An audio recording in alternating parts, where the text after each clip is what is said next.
The Knicks are in trade talks, and the main position they want to trade for is center. We're going to break down all of these latest reports today.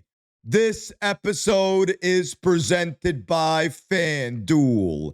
We have a goal of trying to reach 50,000 subscribers, and we could really use your support. If you enjoy daily Knicks content, please hit that subscribe button. And now, let's get started. The Knicks are in trade talks. The Knicks are preparing for Mitchell Robinson to leave in free agency. Due to this, they are in trade talks with teams to try and trade for a center.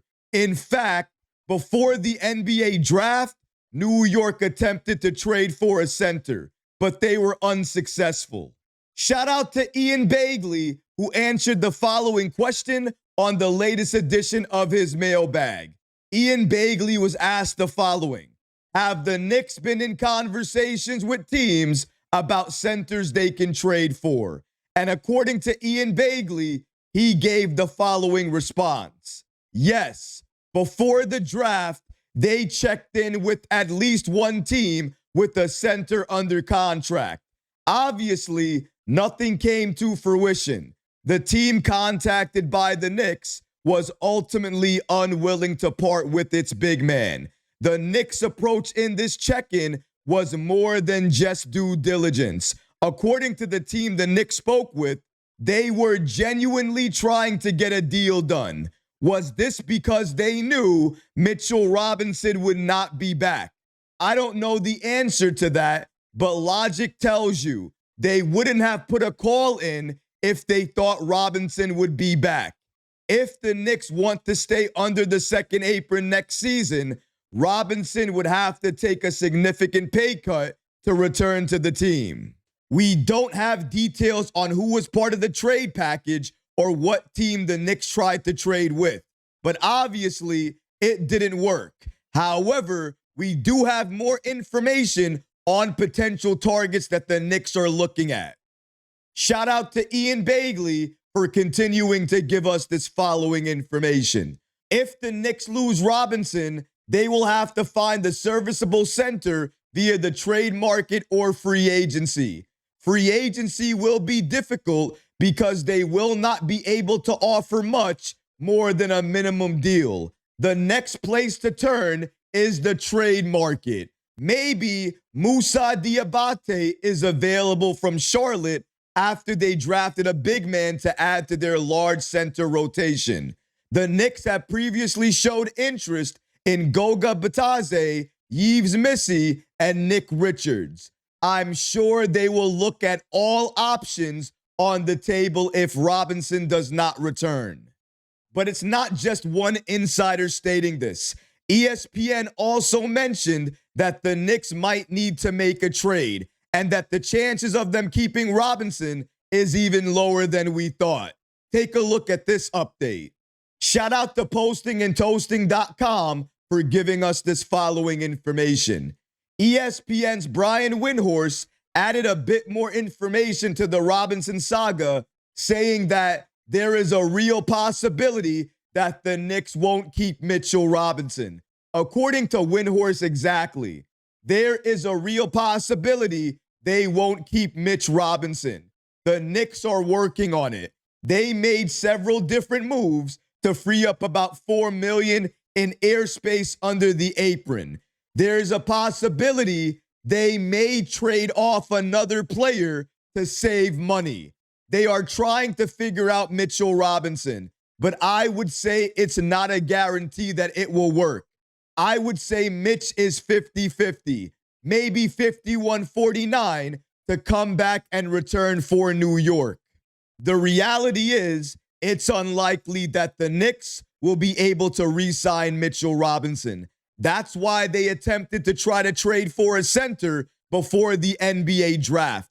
And the main reason they did not draft a center, even though in my opinion, they need more insurance at the position, is because the player that they need, the player that they want, if they have to replace Mitchell Robinson, they do not want that player to be a rookie. They want that player to have experience at playing center. That's why, for me, out of all the names we just mentioned that are potential targets for the Knicks, in my opinion, Yves Missi or Diabate are the only two players I would want the Knicks to add. And if they do make a trade to add those two players, you're likely losing Tyler Kolek, Pacome Dadier, maybe even Deuce McBride. Either one of these players, two of those players, plus a couple of second-round picks, they're likely going to be traded so New York can replace Mitchell Robinson at that center position. Now, for me, I want Robinson to return, and I hope New York can find the way to do that. Every time I count out Leon Rose, he finds a way to shock me and make the impossible possible. So I'm not going to say Robinson is completely off the table. I'm sure at this very moment, New York is working actively to re-sign him. However, with the money that they have on the table, they do not have enough to re-sign Robinson and round out this team with 14 players. That likely means Mitchell Robinson is gone. Obviously, they just signed Mohamed Diawara. They just re-signed Jose Alvarado. After they made those two moves, it seems even more unlikely that Robinson will return for New York next season. The reality is, New York cannot pay everyone. That's why a possible trade package of Deuce and Pacome, or Pacome and Tyler Kolek, plus all of these second-round picks, that's likely the package New York is shopping right now on the trade market. Because at this point, they know they cannot retain all their players. So they have to make moves, free up some cap space, replace some players, so that way they can go into free agency and sign some other veterans to this team. It may not be what we want. It may not be what we like. But right now, New York is operating like they cannot go into the second apron. And if that's the case, they can only make so many moves before they trigger that second apron. That's why a trade, it almost seems inevitable at this point. Shout out to channel sponsor FanDuel for giving us this following information and these latest updates on who's going to win the NBA Finals next season. And as you can see here, OKC is on top at plus 260.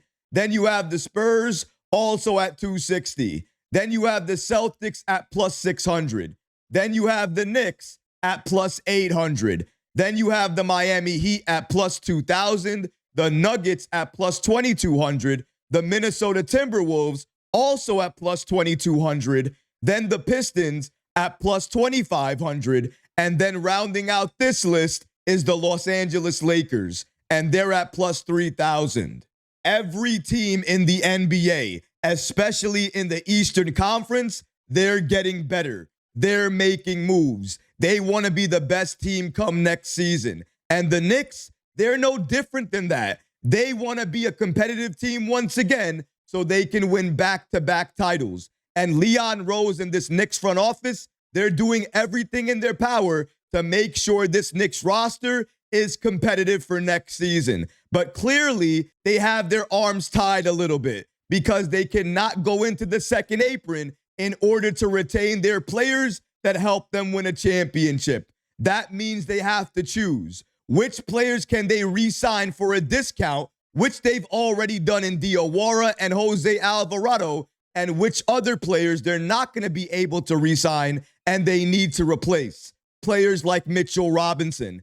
Them being active on the trade market, only looking for centers at this point. It tells you everything you need to know. They would never be doing that unless they knew Mitchell Robinson was not going to return. And since they're doing that, they're actively doing that. They're in trade talks. They have potential targets, all of which are centers. That tells me everything I need to know. It's unfortunate. I don't want this to be the case, but it is. Mitchell Robinson, he's likely not returning to New York. That's why the Knicks are trying to replace him via trade.